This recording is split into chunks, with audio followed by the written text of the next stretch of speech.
یا رفقا، حالتون چطوره؟ خوش اومدید به کانال علی ویتوری. امیدوارم حالتون به شدت خوب باشه. امروز قراره 10 تا اشتباه رایج رو بهتون بگم که برید درستش کنید که گند نزنه به غذاتون. پس بدون معطلی بریم تو کارش. اشتباه اول، وقتی تابتو گرم نکردی حق نداری تو چیزی بریزی. سیب زمینیت میچسبه، بعد میگی سیب زمینیم خراب بود، سیب زمینی رو بهم انداختن. تابتو داغ کن، بعد هر کوفتی میخوای بریز توش.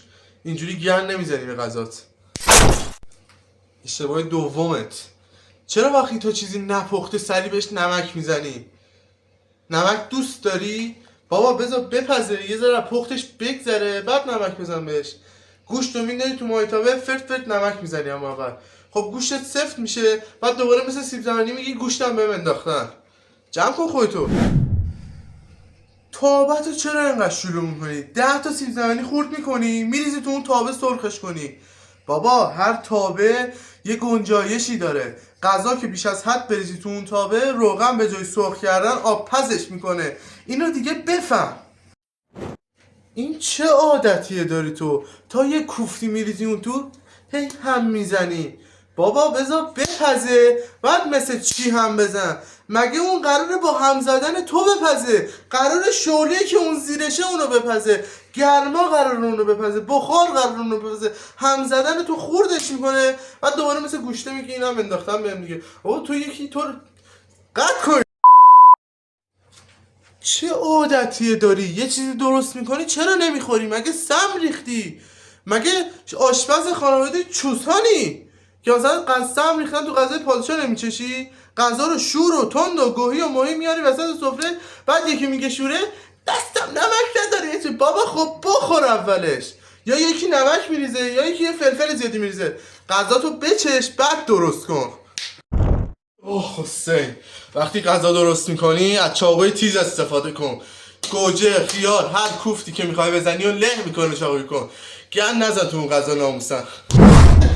خدایا از دستور پخته درست استفاده کن. هر چیزی رو سرسری نریز. اگه یه جا نوشته دارچین بزن، تو فلفل نزن. گند نزن لطفا با اون غذا با این کارهای سرسریت.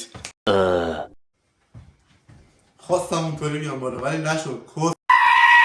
فکر میکنی زیر غذا تو تا ناموس زیاد کنی غذات میپزه سریعتر؟ بابا غذا رو که میذاری حرارتشو ملایم کن. هرچی زیادتر سریعتر نمیپزه.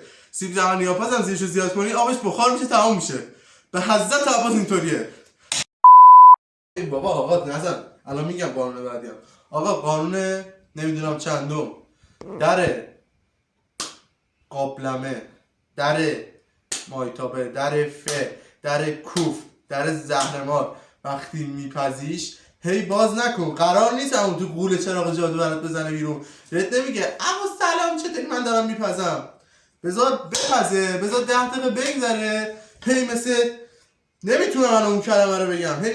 هی باز میکنی. اگه پخت باز کن. هی در قابلمه رو باز نکنید. سلام. 1 hour later. واه نمیدونم چندمتون. به بعضی از غذاها باید زمان بدید. وقتی مرغو میذاری یا پس کنه تا رنگش عوض شد نکشش بیرون. به خدا اون هنوز نپخته.